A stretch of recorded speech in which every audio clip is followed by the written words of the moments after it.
Merci de préférer BB24 pour vous informer à toutes et à tous. Bonsoir, voici les titres de cette édition. La mode change et les femmes avec. Elles ont abandonné le port de 2 pagnes au profit du pagne unique. Est-ce le bon choix? Que faut-il y comprendre? Réponse dans ce journal. Vous êtes jeune et vous avez un projet de création d'entreprise, mais ne savez pas comment vous y prendre ni quelles sont les étapes importantes à suivre. La rédaction de BB24 vous donne quelques clés de réussite. La Gambie est fortement impliquée dans la dynamique Agir qui vise à éradiquer la faim à l'horizon 2030. Les résultats dans les secteurs de l'alimentation et de l'agriculture sont encourageants.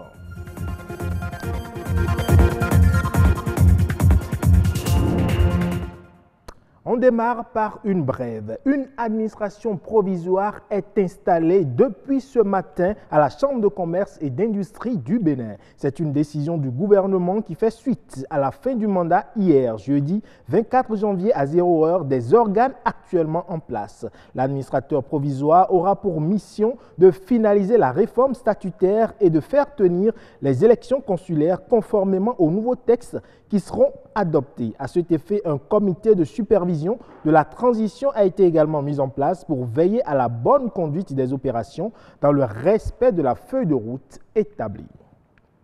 Je l'annonçais dans les titres, autrefois c'était un signe distinctif de la femme mariée ou fiancée. Mais force est de constater de nos jours que le port de 2 pagnes superposés disparaît de plus en plus au profit du pagne unique. Est-ce là une valeur culturelle qui se meurt? Réponse dans cet élément.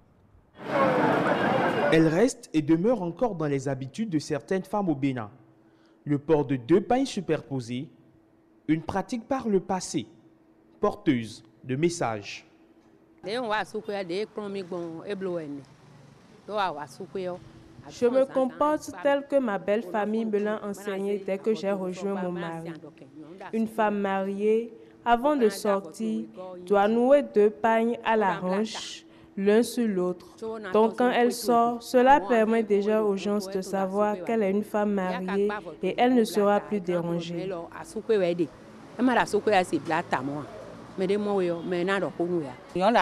Une femme au foyer doit nouer 2 pagnes pour sortir, ce qui permet de la différencier d'une femme célibataire. Quand elle se met en un seul pagne dehors, les hommes vont toujours penser qu'elle est un cœur à prendre, ce qui n'est pas toujours bien. Ces sexagénaires ont pris le pli depuis leur jeune âge, mais aujourd'hui, ce style a déserté les habitudes avec la jeune génération, encline à une modernité galopante. Je m'étonne même du fait qu'aujourd'hui, les jeunes dames mariées viennent au marché pour acheter 3 mètres de tissu, alors qu'avant, nos parents prenaient la pièce. Là, la femme coud 6, le papa coud et le reste est donné aux enfants. C'est une identité culturelle qui est menacée, remarquent certaines personnes convaincues de l'opportunité du port de pagne africain en double. Ils prônent d'ailleurs un retour aux sources. Les jeunes filles d'aujourd'hui sont en train de perdre les valeurs africaines. D'accord? Nous, en tant que mamans, quand on les voyait, en même temps, on sait que c'est des femmes au foyer, c'est des mamans. C'est-à-dire qu'elles mettent dans leur accoutrement déjà, elles donnent l'image de la femme africaine. Entre tradition et modernité, l'idéal est de trouver la panacée pour les alliés à travers la mode. C'est tout un patrimoine qui se vend et s'exporte. On ne va pas se fatiguer de sensibiliser, de toujours parler. Les mamans, les papas, c'est surtout à la maison qu'il faut enseigner les enfants, qu'il faut éduquer les enfants. Pas tout vient de la maison.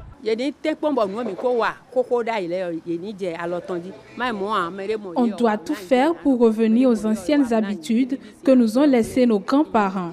Les jeunes dames d'aujourd'hui doivent se conformer aux règles pour qu'on sache leur donner de la valeur.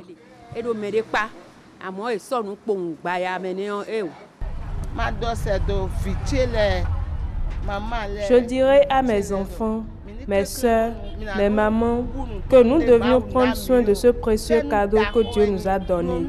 La femme est sacrée. Lorsque nous laissons tout en vrac comme ça, demain il sera difficile de se trouver un bon mari.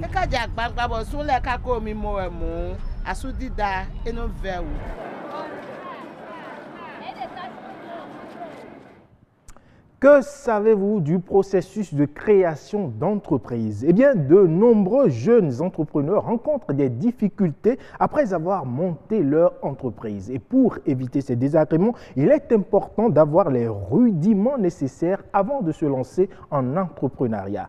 Qu'est-ce qu'un plan d'affaires? En quoi peut-il être utile pour les jeunes entrepreneurs? Les réponses au micro de Edwige Agossou et de Lazare Migrant.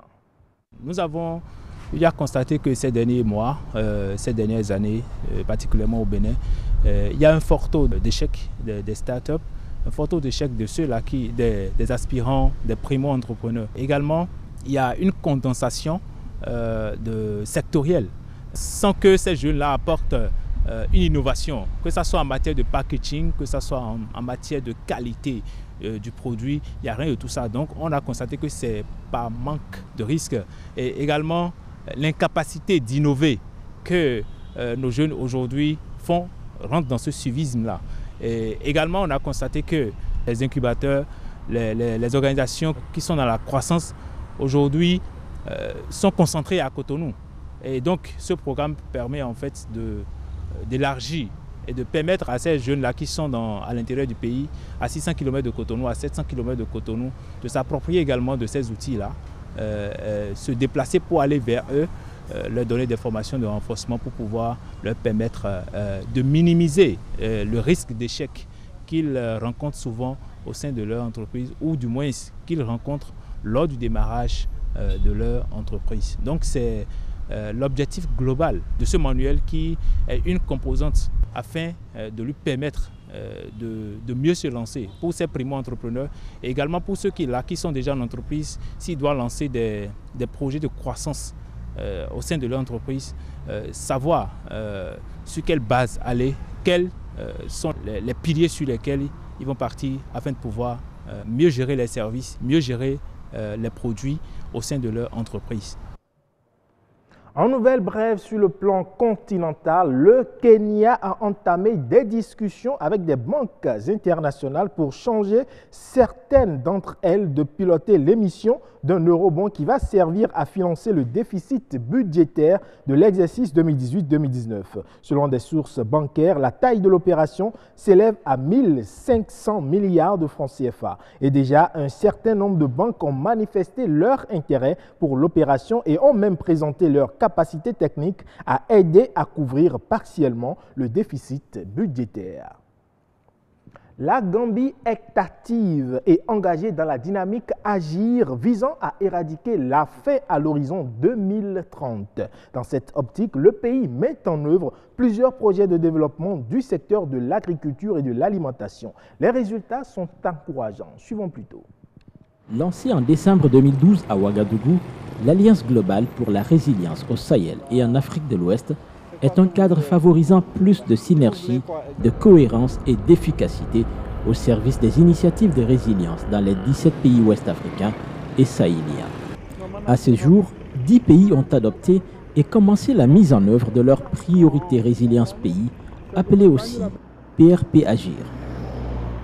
La Gambie fait partie de ces 10 pays les plus avancés en la matière.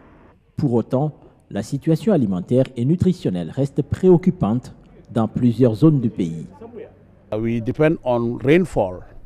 Nous dépendons des pluies pour nos cultures, ce qui est le cas de 80% des agriculteurs.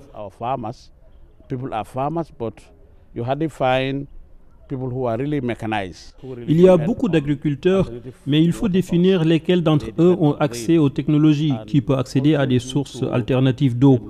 Aussi, à cause du climat, il y a des périodes en Gambie, comme dans d'autres pays, où on a eu des vers légionnaires qui ont saccagé toute la récolte, suivi ensuite de périodes de sécheresse.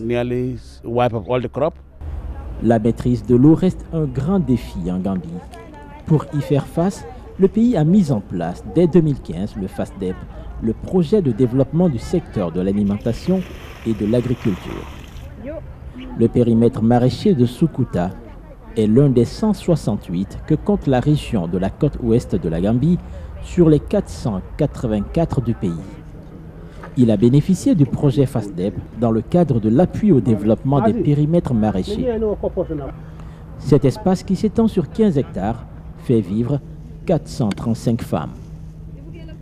Et en cette période de saison sèche, c'est le système d'irrigation solaire mis en place par le projet qui facilite la culture de légumes comme la tomate, la salade, l'oignon, le piment, entre autres. Tout d'abord, on nous a construit une clôture. Les enfants ne peuvent pas entrer dans les champs. Avant, quand nous travaillions, ils entraient, de même que les vaches, les moutons. Et nous étions là du matin au soir pour les chasser du champ. Mais quand ils sont venus nous aider, tout cela a changé. Ils nous ont aidés avec l'eau aussi. Ce n'est pas assez, mais c'est mieux, beaucoup mieux. Parce qu'avant, il y avait seulement quelques femmes qui venaient travailler ici. 99% des personnes concernées par ce projet sont des femmes. Il a aidé à augmenter leurs revenus et à améliorer la nutrition.